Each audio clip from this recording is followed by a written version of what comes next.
สวัสดีทุกท่านนะครับก็รู้สึกยินดีนะครับที่ญาติธรรมนะครับมาเข้ามาร่วมอบรมนะครับวันนี้ก็มี17ท่านนะฮะสายระยองเนี่ย17ท่านแต่เท่าที่ดูเนี่ยไม่ได้เป็นระยองทั้งหมดนะครับเท่าที่สัมภาษณ์แล้วเนี่ย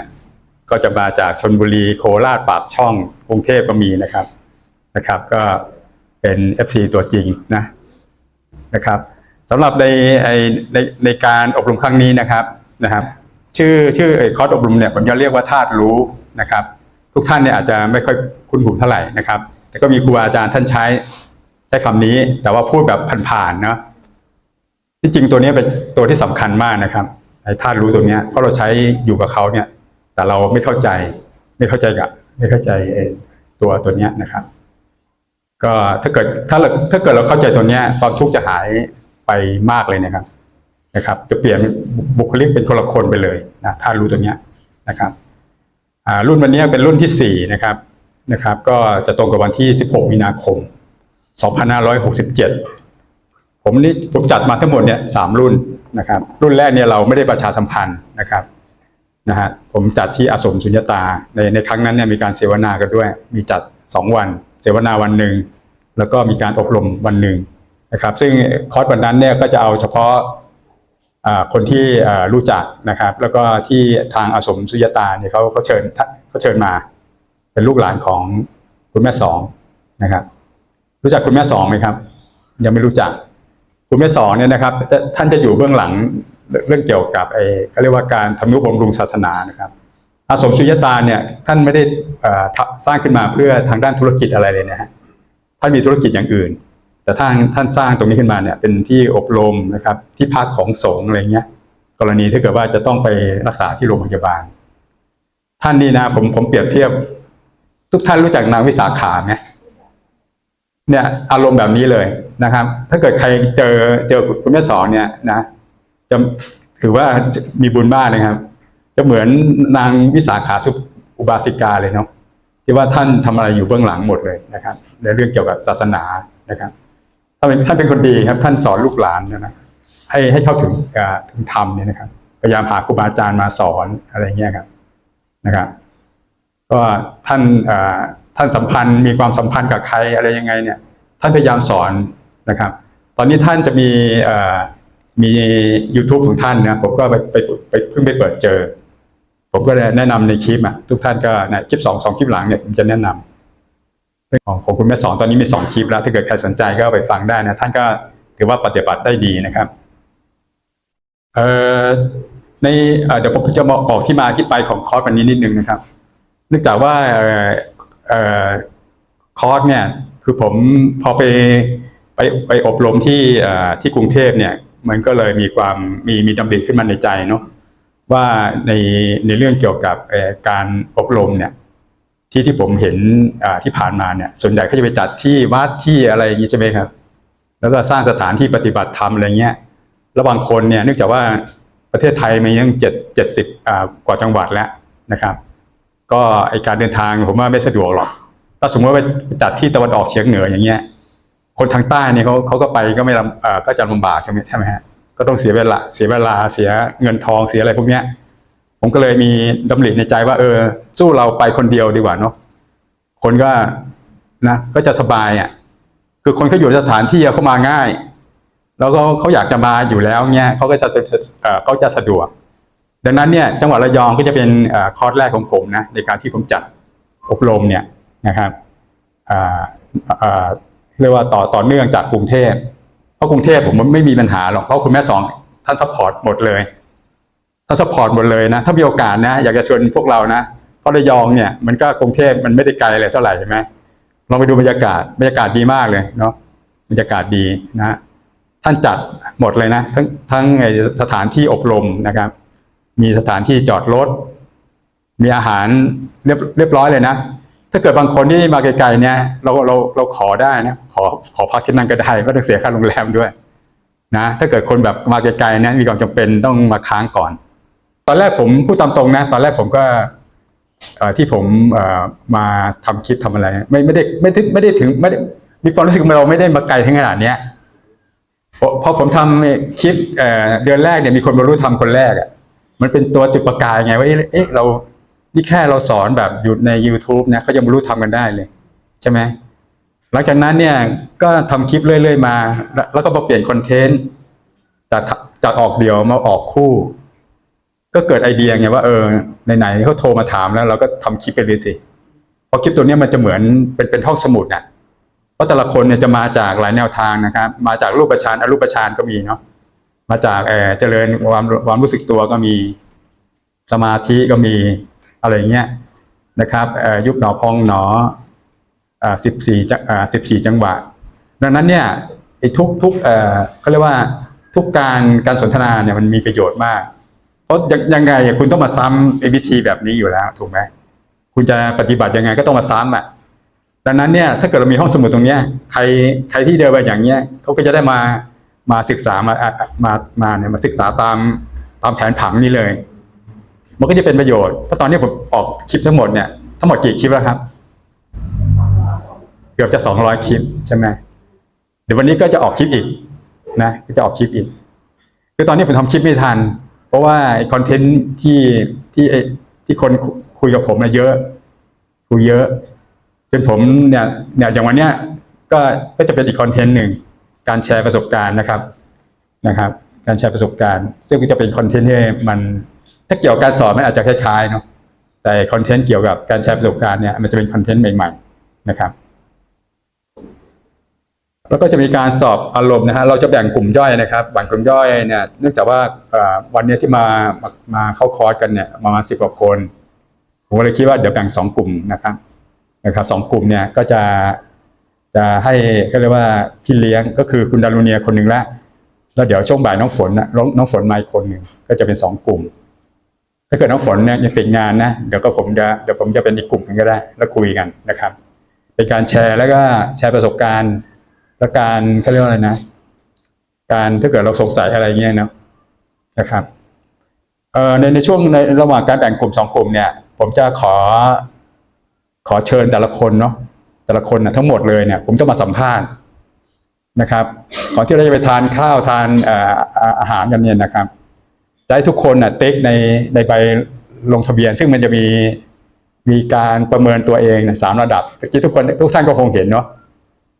หลังจากอบรมปุ๊บเนี่ยเดี๋ยวทุกท่านเนี่ยต้องประเมินนะว่าตัวเองเนี่ยเห็นธาตุรู้เนี่ยระดับไหนถ้ายังไม่เข้าใจนะก็ติ๊ก1ไปเลยนะคือไม่ต้องสัมภาษณ์แล้วก็คือไม่สัมภาษณ์วันนี้เดี๋ยวขอไปฟังงวดหลังๆแล้วก็จะมีปานกลางนะครับถ้าใครที่ปานกลางแล้วก็ติ๊กมากเนี่ยนะครับผมจะสัมภาษณ์ถ้าเกิดใช่ปุ๊บคุณบรรลุธรรมแล้วนะถ้าคุณเห็นนะก็แสดงบรรลุธรรมแล้วอันนี้ทุกท่านฟังดูแล้วมันก็เรียกอะไรนะมันง่ายขนาดนี้จะสงสัยไหมมันจะจริงเหรอลังเลไหมไม่ลังเลใช่ไหมคือโสดาบันเนี่ยมันที่จริงมันไม่ได้แตกต่างจากปุถุชนเท่าไหร่นะที่แต่เขาเห็นธาตุรู้นั่นเองแล้วก็อยู่กับธาตุรู้เป็นมันแตกอริยสัจ 4เนี่ยทุกท่านก็เข้าใจใช่ไหมฮะคืออะไรถูกไหมคือพระพุทธเจ้าที่จริงท่านก็ตรัสรู้หลายๆอย่างเนาะแต่ที่ท่านจะเน้นมากก็คืออริยสัจ 4นะครับคืออริยสัจ 4เนี่ยมันเป็นความจริง4 ประการนะครับคือมาดูตัวแรกนะครับคืออริยสัจ 4เนี่ยถ้าเกิดอธิบายเนี่ยนะครับก็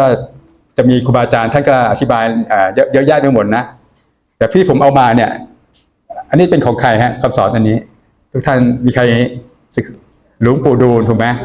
หลวงปู่ดูลเนี่ยจะเป็นคำสอนที่รัดเขาเรียกว่าประโยคสั้นๆผมว่าตรงนี้และที่ท่านเห็นเนี่ยมันตรงเลยนะพอมาปฏิบัติทุกคนจะถ้าเกิดปฏิบัติเนี่ยได้นะจะตรงกับที่ท่านเขียนเป๊ะเลยคือตัวแรกนะครับตัวแรกเนี่ยนะฮะก็คือสมุทัยนะครับก็คือจิตที่ส่งออกนอกจิตที่ส่งออกนอกจิตที่ส่งออกนอกมันคืออะไร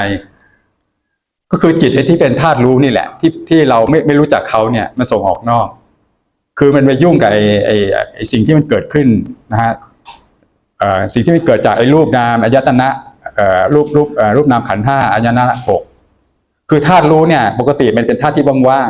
ๆแต่ด้วยความที่ว่ามันเป็นธาตุที่รู้ไงฮะหน้าที่เขาคือรู้แล้วเขาทำหน้าที่รู้อย่างเดียวด้วยนะ เขาไม่ได้ไปสุขไปทุกข์อะไรกับใครเนี่ยก็เป็นหน้าที่เขาทำหน้าที่รู้ แต่คนเนี่ยไม่เข้าใจพอธาตุรู้เนี่ยไปรู้สิ่งที่ถูกรู้เนี่ยอย่างตากระทบรูปรู้เนี่ยไอ้เนี่ยธาตุรู้เขารู้แต่ตาเนี่ยพอกระทบรูปปุ๊บมันเกิดการปรุงแต่งเกิดปรุงแต่งชอบไม่ชอบอะไรเงี้ยอย่างวันนี้ฝนตกใช่ไหมฮะบางคนก็จะชอบไม่ชอบใช่ไหมเกิดความไม่ชอบแล้วมันแฉะเกิดการปรุงแต่งขึ้นมาตัวเนี้ยธาตุรู้เขาก็รู้นะว่าปรุงแต่งอยู่แต่มันมีปัญหาตรงที่ว่าไอ้ธาตุรู้พอมันรู้ปุ๊บเนี่ยมันไปยึดไอ้สิ่งที่ถูกรู้ปัญหาคือตรงนี้แหละนะครับมันก็เลยก็เป็นลักษณะของจิตที่ส่งออกนอกเนี่ยมันเป็นสมุทัยเพราะไอ้ตัวธาตุรู้เนี่ยมันไปรู้แล้วมันส่งออกนอกก็คือว่ามันไปยึดเรื่องราวนะดังนั้นเนี่ยพอมันส่งออกนอกปุ๊บเนี่ยมันก็เป็นมันก็จะเกิดตัวต่อมาคือผลที่เกิดจากจิตที่มันเนี่ยไม่เข้าใจเนี่ยนะไปที่ว่ามันออกไปข้างนอกเนี่ยก็เกิดจากผลที่มันเกิดจากจิตส่งออกนอกปุ๊บเนี่ยมันก็จะเกิดความทุกข์อันนี้ผมในสมุดใน2ตัวบนนะฮะบรรทัดบนเนี่ยผมก็เลยเรียกว่ารู้หนึ่งนะเดี๋ยวทุกท่านต้องจำ definition ผมให้ดีนะรู้หนึ่งมันคือตรงนี้แหละรู้หนึ่งเนี่ยมันจะเป็นเหตุของทุกข์นะมันรู้แบบไม่มีปัญญาญาณไม่มีความเข้าใจนะครับเดี๋ยวมาดูบรรทัดต่อมานะครับจะเป็นมรรคเนี่ยก็คือเขาเรียกว่าจิตเห็นจิตเนี่ยมีหลายคนเนี่ยนะฮะหรือมีหลายที่เนี่ยที่เขาอธิบายเนี่ยเขาอธิบายเนี่ยไม่ถูกนะฮะเดี๋ยวผมสรุปเลยที่ว่าจิตเห็นจิตน่ะที่เขาอธิบายกันน่ะเขาเข้าใจผิดเขาไปนึกว่าจิตปรุงแต่งความคิดน่ะคือจิตเห็นจิตที่จริงไม่ใช่นะตรงนี้มันมีคิดเดียวอะที่ว่ามันจะเปลี่ยนความเข้าใจเลยนะคุณไปเห็นความคิดเนี่ยมันไม่มีประโยชน์เพราะอะไรเพราะความคิดมันเปลี่ยนไปเรื่อยนะมันจะเป็นรู้หนึ่งทันทีนะเพราะว่าตะกี้เห็นไหมฮะที่ว่าจิตที่ส่งออกนอกคือธาตุรู้ไปรู้ไอ้สิ่งที่ว่าที่มาจากอายตนะทั้ง6ไอ้เนี่ยพวกเนี้ยแล้วไปดูมันไม่มีประโยชน์ไงไปดูเหมือนเปรียบเทียบเหมือนปลาคาร์ฟที่ว่ายน้ำอยู่ในบ่อคุณไปดูไอ้ความคิดมันก็เหมือนไอ้ปลาคาร์ฟที่ว่ายอยู่ในบ่อถูกไหมฮะมันว่ายจากตรงนี้ไปตรงนี้แล้วคุณก็เวียนหัวเปล่าไอ้ความคิดมันคิดอยู่ตลอดถูกไหมมันใช้ความคิดตลอดนะครับดังนั้นเนี่ยใครคือไอ้ที่บอกว่าจิตเห็นจิตอย่ากระปรับความเข้าใจนะมันไม่ใช่จิตเห็นจิตแบบนั้นเพราะปุถุชนเขาก็เห็นจิตแบบนี้เหมือนกันนะจิตเห็นจิตในที่นี้หมายถึงว่าจิตที่เห็นธาตุรู้จิตที่มีความเข้าใจธาตุรู้ตัวนี้คือจิตเห็นจิตนะมันถึงได้เป็นมรรคไงฮะมันถึงได้เป็นมรรคพอจิตเห็นจิตปุ๊บเนี่ยเห็นธาตุรู้ปุ๊บเนี่ยมันจะเป็นนิโรธเนี่ยก็คือผลนั้นเกิดจากจิตเห็นจิตเนี่ยคู่นี้มันจะเป็นตัวที่ว่าดับทุกข์ไอ้ตัวบนเป็นตัวทุกข์เนี่ยตั้งแต่ก่อนพุทธกาลเนี่ยมันก็เป็นตัวทุกข์เพราะเขาเห็นรู้หนึ่งแต่รู้สองเนี่ยจะมียุคเราเท่านั้นน่ะยุคที่มีพระพุทธเจ้าที่ท่านเห็นรู้สองก็คือเห็นในตัวธาตุรู้เข้าใจตัวธาตุรู้คือเข้ามาดูข้างในไงนะว่าอะไรล่ะเป็นรู้มันอย่างเงี้ยเนี่ยตัวเนี้ยก็เรียกธาตุรู้ที่จริงมีทุกคนเหมือนมือทุกคนก็มีมือใช่ไหมฮะเพียงผมมาชี้เฉยๆว่ามือคุณทำหน้าที่หยิบจับถูกไหมขาคุณมีหน้าที่เดินอย่างเงี้ยหน้าที่ผมนะที่จริงไม่ได้ทำอะไรมากเลยนะเพียงแต่ว่าผมอธิบายให้คุณฟังเหมือนมือเนี่ยคุณทำหน้าที่เนี่ยหยิบจับไอ้ธาตุรู้ผมก็เพียงมาอธิบายคุณฟังว่าธาตุรู้เนี่ยมันอยู่ตรงไหนแล้วมันทำหน้าที่ยังไงทุกคนเนี่ยใช้ธาตุรู้ทุกวันทุกคืนยันหลับยันนอนที่จริงใช้ธาตุรู้แบบไม่เข้าใจวันนี้ผมเพียงแต่มาชี้นะถ้าเกิดผมเปรียบเทียบว่าธาตุรู้เป็นอุปกรณ์ผมมาชี้อุปกรณ์นี่ให้คุณเข้าใจเหมือนผมมีคู่มือเนี่ยผมมาบอกว่าธาตุรู้ทำอย่างเงี้ยเท่านั้นเองพอเข้าใจปุ๊บนะพวกคุณจะไปฉิวเลยถ้าไม่ต้องปฏิบัติเพียงแต่เจอเขานะไม่ต้องปฏิบัติก็จะเห็นว่าในครั้งพุทธกาลเนี่ยไม่มีการปฏิบัตินะมันชี้กันแป๊บเดียวเองแล้วเข้าใจไงธาตุรู้อยู่ตรงนี้เองอย่างอุลิมานบอกว่าเราหยุดแล้วแต่ท่านยังไม่หยุดเนี่ยคือท่านชี้ธาตุรู้ทุกอย่างที่พระพุทธเจ้าสอนเนี่ยคือให้เจอธาตุรู้เท่านั้นเองธาตุรู้พอเจอธาตุรู้แล้วเกิดปัญญานะเจอธาตุรู้แล้วเกิดปัญญาไอ้ตัวปัญญาเนี่ยมันทำให้เกิดภาวะนิพพานคือภาวะที่มันปล่อยไงปล่อยธรรมชาติที่ว่ามันทำงานของมันเองหมดธาตุรู้ก็ทำยังไงก็ ก็ทำตามนั้นไงเนี่ยทุกคนพอจะเดินมากับผมได้แล้วใช่ไหมพอจะเข้าใจใช่ไหมผมไม่ได้มาอะไรนะคือผมมาชี้ว่าอุปกรณ์ตัวเนี้ยมันทำหน้าที่อะไรเท่านั้นเองโดยเอาคู่มือมาให้คุณเนี่ยว่าธาตุรู้เนี่ยมันอยู่ตรงนี้แล้วทำหน้าที่แบบนี้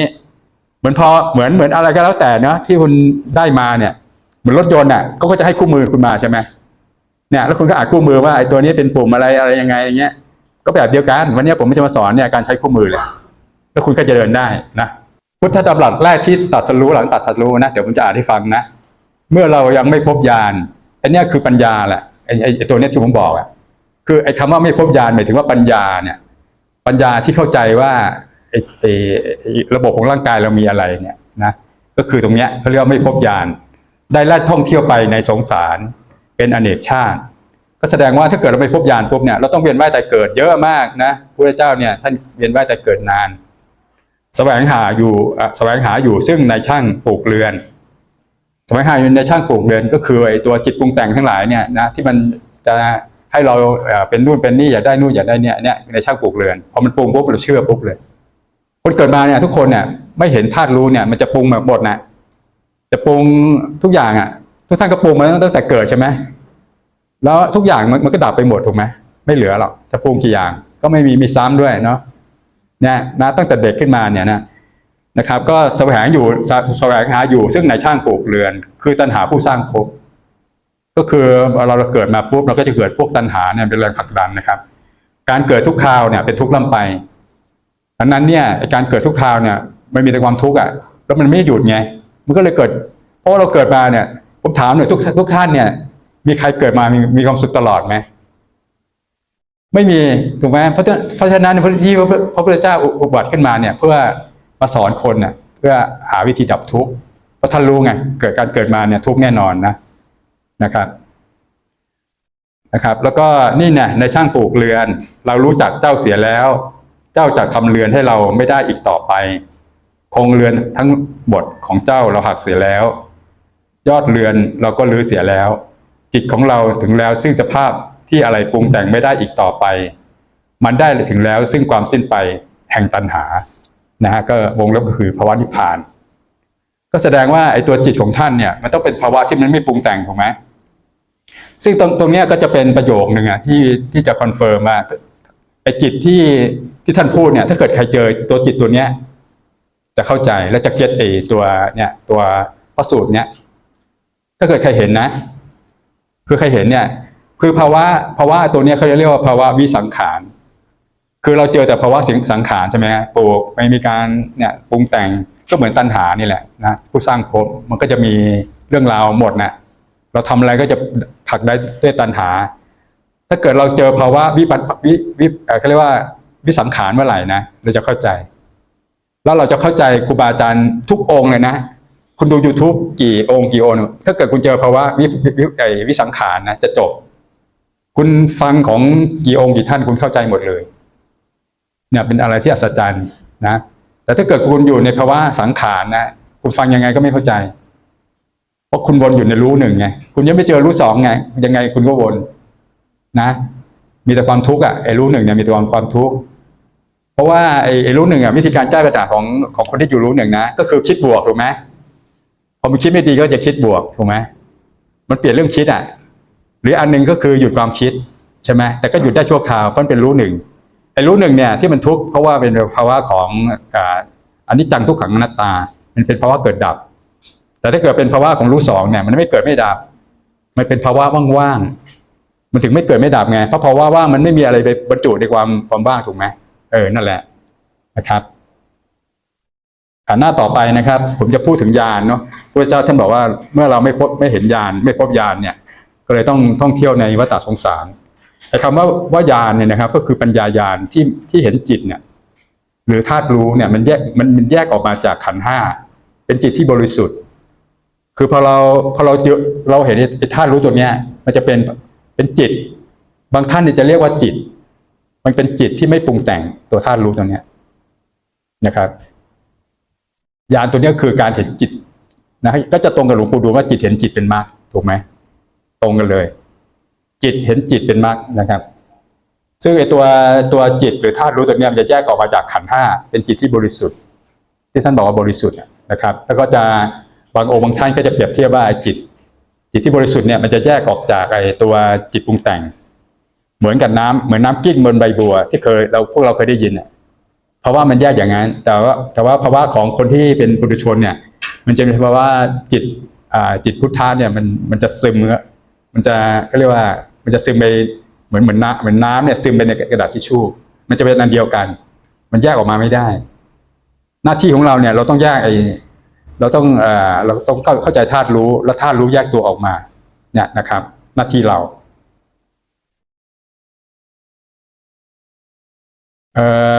พอจิตของเรานะฮะถึงแล้วซึ่งสภาพที่อะไรปรุงแต่งไม่ได้อีกต่อไปมันได้ถึงแล้วซึ่งความสิ้นไปแห่งตัณหาคือนิพพานนั่นเองนะครับนี่ผมจะสรุปเดี๋ยวผมจะอธิบายครับว่าจิตนะครับจิตตัวนี้สำคัญมากนะที่เขาศึกษากันอะไรกันเนี่ยทางพุทธศาสนาเนี่ยเขาต้องการหาจิตตัวนี้แหละไม่ได้เป็นจิตที่ปรุงแต่งนะเพราะจิตปรุงแต่งเราเห็นทุกวันนะมันไม่ได้วิเศษวิโสหรอกนะปรุงแต่งนู่นปรุงแต่งนี่นะจิตหรือที่คำว่าจิตเนี่ยมันมีหลายชื่อนะผมจะยกตัวอย่างคือธาตุรู้หรือของผมเนี่ยซึ่งในที่ผมอธิบายเนี่ยผมจะใช้คำว่ารู้สองนี่ไม่มีในพระสูตรนะเป็นสิ่งที่ผมเขาเรียกว่าตั้งขึ้นมาเพื่อการสื่อที่เข้าใจแล้วผมเห็นมีหลายๆคนเขาก็ใช้คำว่ารู้สองเนี่ยเขาเข้าใจง่ายนะรู้สองถ้าเกิดพูดคำว่าจิตบางคนมันนึกว่าเป็นจิตวิญญาณหรือเปล่าอะไรเงี้ยจิตมันเข้าใจยากผมก็เลยใช้คำว่ารู้สองแทนรู้สองกับรู้หนึ่งนะครับซึ่งไอตัวรู้สองตัวนี้นะครับตัวจิตตัวเนี้ยนะฮะถ้าเกิดมันเป็นจิตล้วนๆเลยนะที่มันไม่ปรุงไม่แต่งเนี่ยก็เรียกว่าจิตเดิมแท้ก็ได้มีคำไหนอีกไหมที่พูดถึงจิตมีคำไหนไหมฮะใจก็ได้ครูบาอาจารย์บางท่านใช้ความว่าใจได้เหมือนกันจิตเดิมแท้นะครับจิตมีหลายคำนะซึ่งไอตัวจิตเนี่ยนะครับก็ไอตัวจิตเนี่ยโดยปกติเนี่ยจิตมันเป็นภาวะว่างๆถูกไหมดังนั้นเนี่ยไอการใช้จิตเนี่ยไปทำอะไรมันใช้ไม่ได้เพราะมันเป็นความว่างแต่ที่มันต้องใช้ผ่านอายตนะถูกไหมอายตนะคือมีกายมีตาหูจมูกลิ้นกายใจมันต้องผ่านอายตนะพวกนี้อย่างเช่นเนี่ยเดี๋ยวผมต้องเดินออกไปข้างนอกใช่ไหมผมก็ต้องใช้อะไรฮะใช้ตาใช่ไหมในการเดินเพื่อจะได้ไม่ชนเก้าอี้อย่างเงี้ย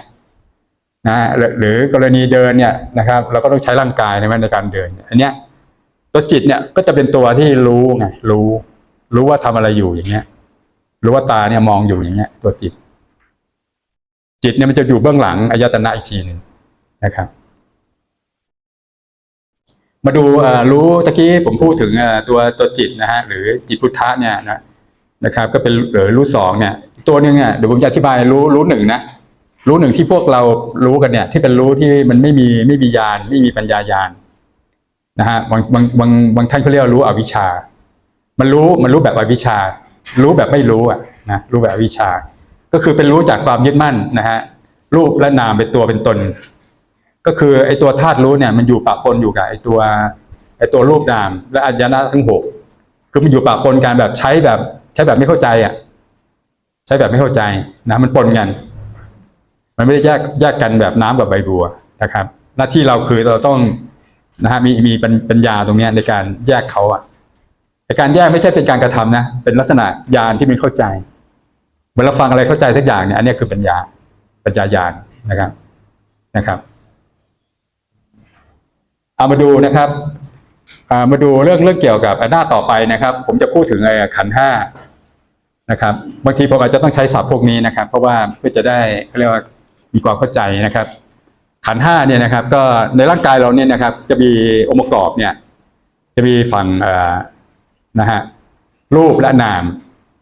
พอขยายไปอีกก็คือเป็นขันธ์ห้าก็จะมีรูปเนี่ยนะฮะหนึ่งและขันธ์ทางฝั่งนามอีกสี่นะครับซึ่งรูปเนี่ยนะครับก็จะมีนะฮะส่วนที่เป็นดินนะฮะดินก็คือไอ้ก้อนแข็งๆเนี่ยนะดินนะครับน้ำนะครับก็คือน้ำส่วนที่เป็นไหลอยู่ในร่างกายเรานะไม่ว่าจะเป็นเราดื่มน้ำเข้าไปนะครับนะฮะหรือพวกเลือด นะครับพวกเสมหะอะไรต่างๆเนี่ยน้ำนะครับแล้วก็มีลมก็พวกเกี่ยวกับอากาศช่องว่างทั้งหลายนะครับแล้วก็ไฟนะครับก็เป็นพลังงานนะในร่างกายของเราอันนี้ฝั่งรูปเนี่ยนะครับก็จะไม่ค่อยมีปัญหาอะไรนะครับเพราะมันปรุงแต่งไม่ได้นะครับเป็นธาตุไม่รู้นะครับแต่ว่าต้องใช้นะครับต้องใช้ไอ้ฝักรูปในการที่ว่าสมมติเราจะเดินไปไหนอย่างนี้นะครับหรือเราจะเนี่ยมีการฟังอย่างเงี้ยหรือมีการใช้ตาในการดูนะครับฝังรูปนะครับฝั่งต่อมานะครับจะเป็นนามอีก4นะฮะเดี๋ยวผมจะไล่ทีละตัวนามเนี่ยนะครับจะมีเวทนาศัพท์พวกเนี้ยบางคนเนี่ยอาจจะคุ้นไม่คุ้นนะเดี๋ยวผมอธิบายแล้วกันเวทนาก็คือความรู้สึกสุขทุกข์นะครับเฉยๆเวทนานี่มันไม่ใช่ความหมายเหมือนไอ้คนนี้น่าเวทนาจังเลยอะไรเงี้ยไม่ใช่อย่างนั้นนะคือบางทีศัพท์พวกนี้มันจะไปซ้อนกับคำอื่นนะมันทำให้งงนะเวทนาก็คือเวทนาอยู่ก็3อย่างนะคนเราเนี่ยมีแค่นี้เองไม่สุขก็ทุกข์ไม่ทุกข์ก็เฉยๆก็คืออุเบกขานะครับต่อมานะครับก็คือตัวเกี่ยวกับสัญญานะครับเราจำอะไรได้เนี่ยมันจะเป็นสัญญานะครับอย่างเช่นนะฮะเรามีจอมีโปรเจคเตอร์เงี้ยมีจอเงี้ยเราก็จำได้นะว่าไอ้ตัวนี้มันเรียกว่าอะไรไอ้เนี้ยเขาเรียกฝักสัญญานะครับความจำอีกตัวหนึ่งก็คือตัวสังขารนี่ไม่ใช่ว่าหมายถึงว่าไอ้สังขารร่างกายอะไรเงี้ยนะครับสังขารเนี่ยคือการปรุงแต่งนึกคิดนะครับอีกตัวหนึ่งนะครับตัวเนี่ยคือรู้ตัววิญญาณขันธ์เนี่ยคือรู้นะครับเป็นรู้ที่ผ่านอายตนะนะครับซึ่งอายตนะของเราเนี่ยมีทั้งหมดเนี่ย6ช่องทางมันรู้ที่มันผ่านอายตนะต่างๆนะครับอันเนี้ยมันจะมี6ช่องทางก็คือมีตามีหูจมูกลิ้นกายแล้วก็ใจนะครับอันเนี้ยจะเป็นฝั่งของรูปและนามนะครับฝั่งรูปและนามที่เราฝั่งเนี้ยจะเป็นฝั่งที่มันไม่เที่ยงเป็นทุกข์แล้วก็มันไม่มีตัวตนใช้แล้วก็หายตัวเนี้ยจะเป็นฝั่งของมันเป็นฝั่งของไตรลักษณ์อันนี้จังทุกขังอนัตตานะครับเรียกว่าขันธ์5มาดูหน้าต่อไปนะครับขันธ์5ทำหน้าที่ยังไงบ้างนะฮะผมก็จะแจกแจงรายละเอียดนะครับของขันธ์5นะครับขันธ์5เนี่ยที่มี6ช่องทางนะครับเดี๋ยวผมจะไล่ทีละตัวนะไอ้แผ่นผังตรงนี้นะครับจะทำให้เรารู้นะฮะว่าไอ้กระบวนการของขันธ์5กับธาตุรู้เนี่ยมันอยู่ตรงไหนนะครับว่ามันอยู่ตรงไหนก็คืออย่างกรณีทั้ง6ช่องทางนี่นะครับมันจะมีอย่างผมจะเอาตัวอย่างอันหนึ่งก่อนก็คือรูปนะครับที่กระทบทางตาเนี่ยนะครับคือไอ้ช่องทางต่างๆเนี่ยมันจะมีอายตนะภายนอกก็คือนอกตัวกับอายตนะภายในก็คือภายในตัวเรานะครับถ้าเกิดกรณีตาปุ๊บเนี่ยนะครับอายตนะภายนอกก็คือรูปที่เราเห็นเนี่ยอันนี้คือรูปออกจากนอกตัวเราไปเนี่ยที่เราเห็นเนี่ยคือรูปแล้วก็จะมีตานะครับมีตาเนี่ยนะครับซึ่งเป็นอวัยวะที่เราเนี่ยรับรู้ทางตานะครับมีการหักเหของแสงการกระทบภายในดวงตาของเราอันนี้ทางวิทยาศาสตร์พิสูจน์ได้หมดนะครับส่วนที่วิทยาศาสตร์พิสูจน์ไม่ได้คือตัวจักษุวิญญาณถ้าเกิดเรามีรูปมีตาปุ๊บเนี่ยนะถ้าเกิดเราไม่มีไอตัวขันเนี่ยวิญญาณขันตัวหนึ่งที่เรียกว่าจักษุวิญญาณนะครับคือวิญญาณขันเนี่ยมันมีทั้งหมด6ตัวนะครับแต่ละตัวเนี่ยจะมีชื่อถ้าจำไม่ได้ไม่เป็นไรก็ตีว่าเป็นขันวิญญาณขันไปนะครับอย่างเช่นกรณีของตาเนี่ยฮะมีลูกตาแล้วจะมีจักษุวิญญาณที่รับทราบนะรับรู้รับทราบตัวนี้จะต้องกระทบก่อนมันถึงจะรู้ถูกไหมฮะตัวอย่างที่ผมบอกนะไอตัวขันเนี่ยมันต้องอยู่มันต้องเป็นฝั่งเกิดอย่างเดียวนะมันต้องมีการกระทบปุ๊บเกิดแล้วถึงเกิดนะครับตัวฝั่งตานี่ก็จบเป็นงานเดี๋ยวเราจะมีภาคปฏิบัตินะฮะอันนี้ถ้าฟังไม่เข้าใจไม่เป็นไรเดี๋ยวก็ไปภาคปฏิบัติกันนะครับเราฟังไปก่อนคือผมอยากจะปูพื้นฐานนิดนึงพอเราผมให้นำอะไรเราจะเข้าใจง่ายขึ้นนะครับต่อไปก็เป็นเรื่องเสียงนะครับเสียงเนี่ยนะครับก็มากระทบกับหูเราใช่ไหมนะครับแล้วก็หูเนี่ยนะครับแล้วก็รับก็จะมีอุปกรณ์ภายในหูเรานะ นะฮะถ้าเกิดใครเรียนเนี่ยก็จะมีอะไรนะมีอะไรนะมีการสั่นนะแล้วก็มีการเกิดเสียงอะไรขึ้นมานะครับแล้วก็ต้องมีตัววิญญาณขันธ์ตัวหนึ่งนะฮะเขาจะมีชื่อเฉพาะด้วยชื่อโสตวิญญาณนะครับตัวนี้ต้องทำงานน่ะครบ3ตัวนะครับต้องครบ3ตัวมันถึงจะรู้ได้นะรู้โดยวิญญาณขันธ์ได้นะครับต่อไปก็เป็นตัวจมูกนะครับจมูกเนี่ยนะครับก็จะเป็นอายตนะภายในก็คือในร่างกายเรานะครับซึ่งถ้าเกิดไอตัวจมูกเราเนี่ยนะครับถ้าเกิดเราไม่ได้กลิ่นเนี่ยนะมันก็ไม่ทำงานดังนั้นเนี่ยมันต้องมีกลิ่นก่อนตอนนี้ทุกท่านได้กลิ่นอะไรไหมไม่มีกลิ่นถูกไหมก็ตัวนี้ตอนเนี้ยจมูกเราก็ไม่ได้ทำงานเพราะว่ามันไม่มีการกระทบของอายตนะภายนอกถูกไหมนะครับแล้วก็ต่อมานะครับเป็นรสนะครับรสเนี่ยนะครับก็จะมีรสแล้วก็มีลิ้นนะครับแล้วก็จะมีชิวหาวิญญาณนะครับรับทราบตัวต่อไปนะฮะกายวิญญาณนี่ก็เกิดจากการกระทบนะฮะโดยการสัมผัสนะครับก็จะมีกายนะส่วนที่เป็นกายวิญญาณเนี่ยจะเป็นพื้นที่ที่เยอะสุดนะเพราะตาเนี่ยจะมีแค่นี้เองใช่ไหมฮะหูแค่นี้แต่กายเนี่ยทั้งหมดเลยนะสมมติว่าคันหัวอย่างเงี้ยนะฮะหรือไปคันที่อื่นเนี่ยคันขาคันอะไรเนี่ยนะกายวิญญาณเนี่ยก็จะรับทราบนะครับตัวต่อมาคือตัวที่ยากที่สุดนะครับคือตัวธรรมารมณ์นะฮะธรรมารมณ์นี่ก็คืออารมณ์ที่มันเกิดขึ้นในใจของเราและใจเรารับทราบตัวเนี้ยซึ่งมันจะมาหลากหลายมากเลยแล้วจะทำให้เรางงเนี่ยตัวเนี้ยทำให้เราหมกมุ่นทำให้เราทุกข์ไอ้ตัวนี้แหละตัวธรรมารมณ์นี่แหละที่เราไปคิดนะ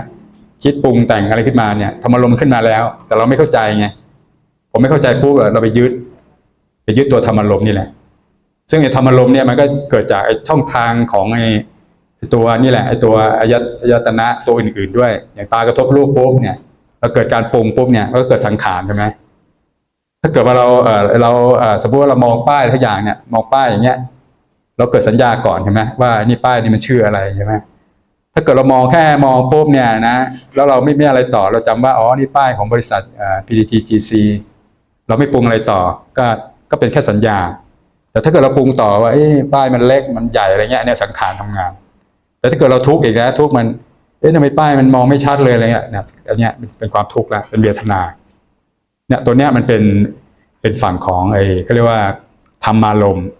คือมันรวบยอดเลยชื่อว่าธรรมารมณ์นะครับต่อไปนะตัวหนึ่งที่ผมอยากจะให้เป็นข้อมูลไว้นะครับเพราะว่ามีคนเนี่ยเข้าใจผิดเยอะเลยเรื่องเกี่ยวกับสติกับตัวจิตตะกี้อาจจะทบทวนหน่อยตัวจิตเนี่ยที่ผมอธิบายตอนแรกจิตคือตัวอะไรฮะจิตอธิบายความหมายของจิต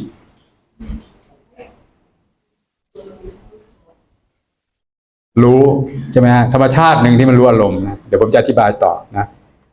คือตัวจิตกับตัวสติเนี่ยมันคนละตัวนะเดี๋ยวต้องเข้าใจตรงนี้ก่อนเพราะผมเห็นว่าบางที่เนี่ยเขาพูดตัวเหมือนตัวเดียวกันเลยอ่ะที่จริงมันคนละตัวนะสติคือการระลึกได้มันเป็นการปรุงแต่งชนิดหนึ่งนะแต่ตัวจิตมันเป็นธาตุรู้มันไม่ได้ปรุงแต่งถูกไหมมันเป็นรู้ทำอะไรก็รู้อย่างเงี้ยเนาะสติเนี่ยคือการระลึกได้ระลึกได้การระลึกเนี่ยเพื่ออะไรเพื่อให้ธาตุรู้มารู้ในสิ่งที่เขาระลึกอย่างที่พวกเราจะคุ้นชินกันก็คือพุทโธถูกไหมระลึกพุทโธพอเราระลึกพุทโธปุ๊บเนี่ยมันจะขึ้นในมโน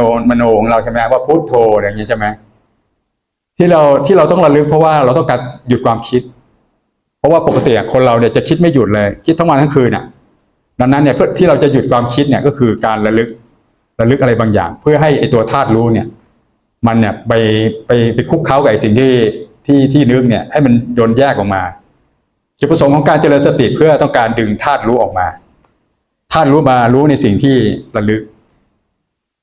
นะเดี๋ยวผมจะมีภาพเปรียบเทียบให้ดูนะและเป็นการหยุดความคิดด้วยเพราะถ้าเกิดเราไม่หยุดความคิดเนี่ยนะมันจะไม่เกิดสมาธิพอไม่เกิดสมาธิเนี่ยปัญญามันจะไม่เกิดดังนั้นเนี่ยการระลึกเนี่ยก็คือเป็นการทำสมถะชนิดหนึ่งสมถะก็คือการทำให้สงบก่อนอย่างเงี้ยบางคนที่ฟุ้งซ่านมากๆคิดมากๆเนี่ยก็ต้องใช้การเจริญสติแต่ของผมพูดตามตรงนะวิธีของผมมันพาสติไปแล้ว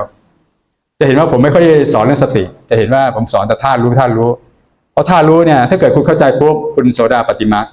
เอาอย่างเงี้ยแต่สติเนี่ยมันยังไม่คอนเฟิร์มเพราะคุณระลึกไปเรื่อยๆเพื่อให้เกิดสมาธิแล้วก็เสื่อมไปเรื่อยอย่างเงี้ยแต่ถ้าเกิดคุณเจอธาตุรู้ปุ๊บไม่มีเสื่อมนะไม่มีเสื่อมถึงเสื่อมก็กลับมาได้เพราะคุณเข้าใจอ๋อธาตุรู้อย่างนี้นะอะไรเงี้ยนะเอามาดูนะครับหน้าต่อไปนะฮะจะเป็นเด็กตกปลาเนาะคือผมจะเปรียบเทียบว่าไอ้ตัวธาตุรู้สตินะครับแล้วก็ความคิดเนี่ยมันอยู่ตรงไหนโดยใช้รูปตัวนี้ประกอบนะฮะเด็กตกปลานี่ก็คือตัวเรานั่นเองนะครับส่วนคันเบ็ดก็คือสตินะครับก็จะมีการผูกเกี่ยวกับไอ้ตัวเหยื่อใช่ไหมครับเหยื่อเนี่ยก็คือสิ่งที่เราจะระลึกนั่นเองนะครับอย่างเช่นกรณีเราจะใช้เหยื่อว่าพุทโธเนี่ยตัวพุทโธเนี่ยคือเหยื่อพอพุทโธระลึกขึ้นมาปุ๊บนะมันจะมีธาตุรู้เนี่ยเพราะว่าไอ้พุทโธมันจะลอยไม่ได้ใช่ไหมมันจะต้องมีสิ่งหนึ่งไปรู้มันถูกไหมเหมือนคุณเนี่ยจะเห็นป้ายตรงเนี้ยคุณก็ต้องมีผู้ไปดูมันอยู่ถูกไหมป้ายเนี่ยมันรู้ตัวเองไม่ได้มันบอกตัวเองไม่ได้แต่มันจะมีผู้ที่ไปรู้มันเนี่ยผมไปเปรียบเทียบง่ายๆนะทางเขาเรียกว่าทางกายภาพเนาะนะกายภาพคือปิดตาปุ๊บแล้วก็เราก็เห็นไอ้ตัวป้ายตัวใจก็เหมือนกันใจเนี่ยมันก็สามารถเห็นได้นะอย่างกรณีเนี่ยอย่างคุณหลับตาปุ๊บแบบคุณยกมือคุณก็จะรู้ใช่ไหมคุณไม่ต้องเห็นก็ได้ถูกไหมมันจะมีตัวรู้อยู่ว่ายกมืออย่างเงี้ยถูกไหมยกไปทางซ้ายก็ได้กว่าก็ได้ไปทางหลังคุณลองหลับตาดูก็ได้คุณยังรู้เลยถูกไหมเนี่ยถ้ารู้มันรู้อย่างเงี้ยเพราะฉะนั้นเนี่ยมันก็เลยสามารถรู้อะไรได้หมดไงในใจมันคิดอะไรมันก็รู้นะแต่คนทั่วไปที่มันคิดกันเนี่ยที่มันไม่รู้เพราะมันไม่เข้าใจว่าท่านรู้เขาทำหน้าที่แค่นี้เองมันก็เลยทุกข์ไงมันก็เลยเห็นเนี่ยอย่างผมเนี่ยผมถามหน่อยป้ายกับผมเนี่ยมันสิ่งเดียวกันไหมแต่คนจะไปทุกข์ตรงนั้นใช่ไหมเหมือนอารมณ์ที่มันขึ้นมาเนี่ยผมยกตัวอย่างว่าตัวป้ายนี่คืออารมณ์ถูกไหมพออารมณ์ขึ้นมาในใจเราเนี่ยเราจะยึดอารมณ์เหมือนผมยึดป้ายถูกไหมทั้งที่ว่าตัวที่ผู้รู้กับสิ่งที่เป็นป้ายเนี่ยมันแยกคนละส่วนชัดเจนถูกไหมแต่คนเนี่ยไม่เข้าใจไปยึดอารมณ์ไงมันเป็นสิ่งที่ถูกเห็นในใจเราแล้วเราไม่เข้าใจไงที่จริงมันแยกกันอยู่แล้วนะเพราะว่ามันอยู่ในอารมณ์ต่างๆเนี่ยความโกรธอะไรเนี่ยมันแยกส่วนกันอยู่แล้วนะแต่เราไม่เข้าใจไงเนี่ยแหละที่มันไม่เข้าใจมันก็เลยไปยึดไงมันยึดแบบคือไม่มีเขาเรียกว่าไม่มีความเข้าใจเท่านั้นเองสิ่งที่ผมจะมาแนะนำทุกท่านก็คือตรงนี้แหละนะว่าไอ้ตัวธาตุรู้กับไอ้สิ่งที่ถูกรู้ทั้งหลายมันคนละตัวกันคุณทำให้เกิดปัญญาตรงนี้เท่านั้นเองแล้วคุณจะเข้าใจอ๋อที่จริงมันไม่มีอะไรเลยนะอะไรเงี้ยเท่านั้นเองโอเคนะซึ่งไอตัวธาตุรู้นะมันก็คือเป็นปลานั่นเองนะครับถ้าเกิดเราระลึกได้นะโดยเอาเหยื่อล่อคือพุทโธหรือบางคนอาจจะเป็นอานาปานสตินะก็คือเหยื่อพอระลึกปุ๊บธาตุรู้มันจะมารู้ไอสิ่งเหล่านี้แหละพอรู้ไปเรื่อยๆปุ๊บธาตุรู้มันก็จะเด่นขึ้นมาพอเด่นขึ้นมาปุ๊บเนี่ยคุณจะเอาปลาหรือคุณจะเอาเหยื่อไปใช้ประโยชน์นะถ้าเวลาคุณตกปลาได้คุณจะเอาเหยื่อหรือคุณจะเอาปลาแต่คุณทั่วไปจะเอาเหยื่อถูกไหมอย่างพุทโธก็จะไปเอาพุทโธอยู่อย่างนั้นถูกไหมแทนที่ว่าท่านรู้ไม่รู้พุทโธแล้วพุทโธหายไปแล้วเงี้ยก็เป็นท่านรู้ถูกไหมแต่ว่าคนส่วนใหญ่ไม่เข้าใจถูกไหมจะไปเอาเหยื่อไงก็ไปติดอยู่พุทโธไปติดกับลมอย่างเงี้ยที่จริงเขาที่จุดประสงค์เนี่ยเขาต้องการเอาธาตุรู้เขาไม่ได้เอาเหยื่อแต่คนทั่วไปจะไปเอาเหยื่อไงร้อยทั้งร้อยนะร้อยทั้งร้อยเขาไปเอาเหยื่อแล้วเหยื่อมันเอาประโยชน์มันจะใช้ประโยชน์อะไรได้ถูกไหมเขาไม่รู้ไงผมเลยต้องเปรียบเทียบภาพเนี่ยก็จะชัดถูกไหมเห็นชัดยังร้อยทั้งร้อยเลยพอท่องพุทโธเนี่ยจะไปเอาเหยื่อเขาไปโฟกัสที่เหยื่อถูกแต่เขาไม่คิดถึงปลาใช่ไม่คิดถึงไอ้รู้รู้คือธาตุรู้ไงหรือกรณี14จังหวะก็เหอะเขาจะไปสนใจตรง14จังหวะใช่ไหมเขาไม่ได้สนใจว่าอะไรไปรู้ไอ้ตัวเนี้ยที่มันยกเนี่ยคุณหลับตาคุณก็เห็นอย่างเงี้ยคุณหลับตาคุณก็รู้เนี่ยรู้เนี่ยคุณโบกขึ้นบนโบกครึ่งล่างคุณรู้หมดถูกไหมเนี่ยเขาเอารู้ทุกคนเก็ตได้ยังเก็ตเรียกอย่างว่าท่านรู้มันคืออย่างเงี้ย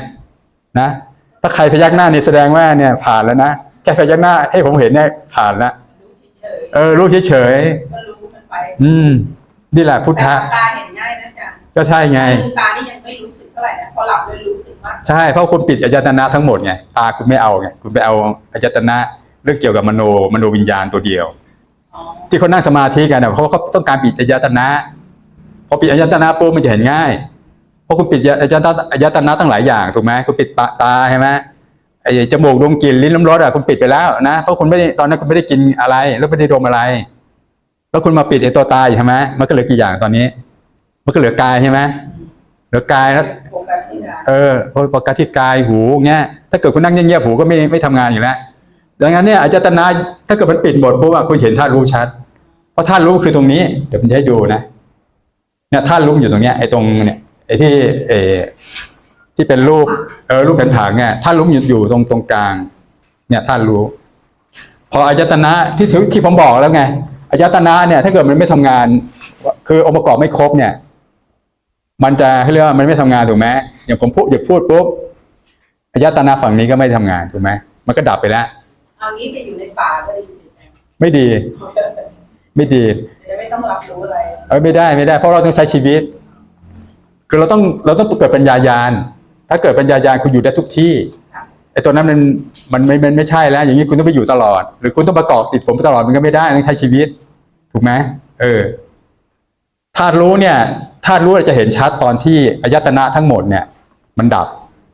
เดี๋ยวจะมีบทสาธิตแล้วทุกท่านจะเข้าใจเลยธาตุรู้มันตรงนี้เองเหรอเนาะเอามาดูต่อไปเนาะดูบทต่อไปนะหน้าของท่านพาหิยะเนาะพาหิยะคือเดี๋ยวผมจะเล่าเหตุการณ์นิดนึงเนาะพระพุทธเจ้าตอนที่ท่านตรัสรู้ตรงใต้ต้นสีมหาโพธิ์ท่านตรัสรู้ไอ้ตัวธาตุรู้นี่แหละท่านเห็นไอ้ตัวธาตุรู้เนี่ยเป็นภาวะว่างๆนะเปล่าๆเนี่ยแล้วเป็นภาวะที่มันไม่ยึดอะไรนะมันรู้อยู่แต่ไม่ยึดอะไรท่านเห็นตรงเนี้ยนะตอนนั้นไม่มีชื่อหรอกไอ้ตัวตรงเนี้ยมันเป็นภาวะที่คนภายหลังเนี่ยเขาตั้งชื่อว่านิพพานตัวเนี้ยมาตั้งทีหลังนะแต่ตอนที่ท่านเห็นตอนแรกเนี่ยตอนนั้นนะท่านเห็นเนี่ยครั้งแรกเนี่ยท่านเนี่ยเกิดความรู้สึกว่าเราจะสอนใครได้เนี่ยเป็นภาวะที่พูดแม้แต่หนึ่งคำก็พูดไม่ได้อย่างเงี้ยภาวะเนี่ยแล้วถ้าเกิดสอนปุ๊บมันก็ต้องมีคำพูดมันก็ไม่ใช่เนาะดังนั้นเนี่ยท่านในที่ท่านสอนแต่ละองค์แต่ละท่านท่านจะสอนไม่เหมือนกันนะครับท่านจะสอนในตัวภาวะนิพพานนี่แหละถ้าเกิดว่าท่านพูดปุ๊บนะถ้าทุกคนนะหรือใครก็ได้ที่เกิดเห็นภาวะนิพพานปุ๊บนะวันนั้นก็จะบรรลุธรรมกันเลยแล้วแต่ว่าขีดความสามารถของใครปัญญาเยอะๆนะบางองค์บางท่านเนี่ยทีเดียวจบเลยเห็นภาวะปุ๊บตรงนี้ปุ๊บอรหันต์เลยก็มีในยุคนั้นนะแต่ในยุคเราเนี่ยผมว่ามันก็ยากหน่อยแต่ไม่เหนือความคาดเขาเรียกว่าไม่เหนือความสามารถเราก็ไปทีละสเต็ปได้นะเราไม่ใช่ว่าอรหันต์ก็ไม่เป็นไรเราก็เริ่มจากโสดาบันก็ได้นะโสดาบันมันก็มีชั้นปี1ปี2ปี3ปี4ก็ไปไหมแต่ผมว่านะที่พระพุทธเจ้าท่านตรัสไว้ว่า7 วัน7 เดือน7 ปีไม่ได้เขาเรียกว่าอะไรนะไม่ได้ยากเลยมันไม่ได้เป็นอะไรที่มันเป็นไปไม่ได้ตัวเนี้ยพอผมมาอยู่ตรงนี้ปุ๊บผมเลยเข้าใจไงที่ท่านบอกว่า7 วัน7 เดือน7 ปีนะมันแค่ดีจริงๆคือมันชาติเดียวเอางี้ดีกว่ามันไม่ได้ไปต่อแบบโห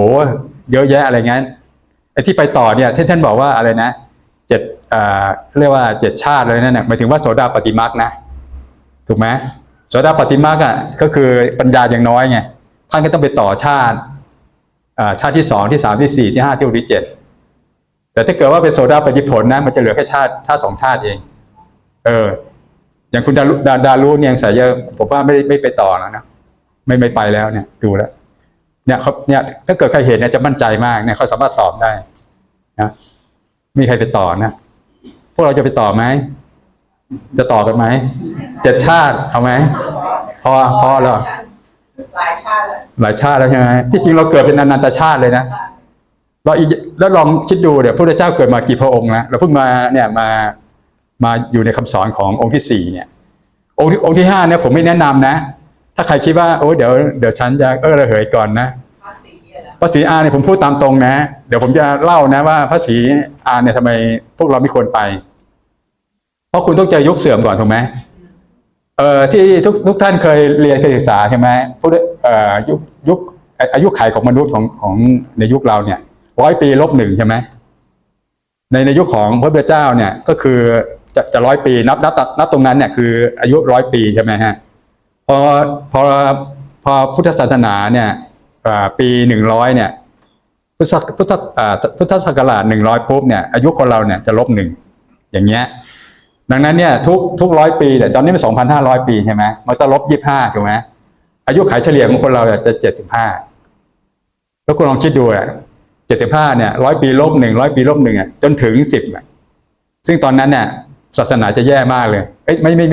คือไม่มีศาสนาแล้วคือตอนอายุคนเรา50 ปีเนี่ยตอนนั้นศาสนาพุทธหมดแล้วแต่มันไม่พอหมดปุ๊บเนี่ยไม่มีคำสอนแล้วนะหมดแล้ว 5,000เนี่ยที่จริงมันก็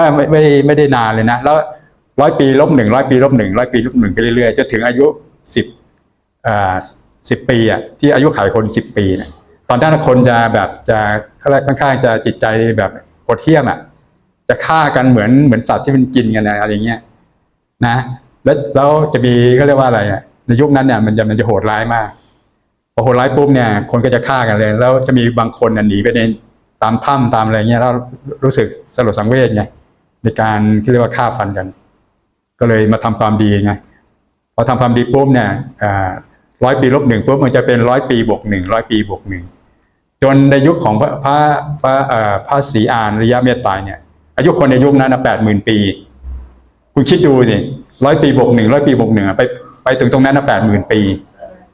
คิดดูเนี่ยยุคนั้นเนี่ยอายุของคน80,000 ปีแล้วสูงมากนะอายุก็ยืนนะแล้วคุณคิดดูถ้าเกิดคุณบรรลุธรรมเนี่ยบรรลุธรรมสมมติว่าอายุสัก100 ปีอย่างเงี้ยแล้วคุณต้องอยู่ไป80,000เนี่ยลองคิดดูนะมันโหมันถึงบรรลุธรรมเราก็ต้องอยู่ไปถึงวันนั้นน่ะยุคเราเป็นยุคที่พระพุทธเจ้าในองค์ปัจจุบันเนี่ยน่าบรรลุธรรมที่สุดเพราะผมไปฟังประวัติพระพุทธเจ้าองค์อื่นนะ20,000 ปีก็มีนะยุคเราเนี่ยเป็นยุคที่100 ปีเองดังนั้นเนี่ยควรบรรลุธรรมยุคของเราดีที่สุดเพราะมิฉะนั้นเนี่ยคุณจะต้องไปอยู่ยุคของพระศรีอานที่จะเป็นองค์ถัดไปเนี่ยมันอันนั้นแบบคุณต้องเกิดอะไรเยอะแยะไปหมดเลยมันเยอะแยะไปหมดและการที่คุณอยู่ในยุคเราก็เป็นความเสี่ยงนะสมมติว่านะพวกเราส่วนใหญ่จะเป็นคนดีแล้วถูกไหมถ้าเกิดไปเกิดอยู่บนชั้นสวรรค์นะชั้นดุสิตหรือชั้นอะไรที่เขาเนี่ย1 วันของมนุษย์เท่ากับ100 ปี100 ปีมนุษย์เท่ากับ1 วันของสวรรค์คุณคิดดูอ่ะแค่25 วันคุณกลับมาไม่ทันแล้วนะเพื่อนเขาบรรลุธรรมกันหมดแล้วกลับไม่ทันแล้วเพราะคุณไปอยู่บนสวรรค์ไงนะสวรรค์นี่มันโอ้ยคือผมก็ไม่เข้าใจนะทำไมมิติมันไม่เหมือนกันนะมิติไม่เหมือนกันเนี่ยผมก็เลยแนะนำว่าอย่าเลยเนาะรีบบรรลุธรรมเถอะนะตามผมไปดีกว่าเนาะใครจะขึ้นเรือบ้างรีบๆนะรีบขึ้นเรือ เดี๋ยวไม่ทันนะแล้วอย่างหนึ่งสิ่งที่มันจะเสี่ยงคืออะไรรู้ไหมเพราะว่ายิ่งนับวันไปเรื่อยๆพระที่เขาเรียกว่าอริยบุคคลที่บรรลุธรรมเนี่ยจะลดหลั่นลงไปนะอย่างยุคเรายังเห็นพระอรหันต์ใช่ไหมฮะยุคต่อไปเนี่ยจะเหลืออนาคามีอย่างเงี้ยนะแล้วยิ่งพุทธศาสนาเริ่มจะหมดเนี่ยนะจะเหลือพระอริยบุคคลขั้นต้นขั้นกลางอะไรเงี้ยเหลือสกิทาคานะหรือโสดาบันอย่างเงี้ยนะจนที่สุดก็เหลือแค่ผู้นับถือไตรสรณคมนะเนี่ยผมว่ายุคเราเนี่ยน่าบรรลุธรรมที่สุดนะ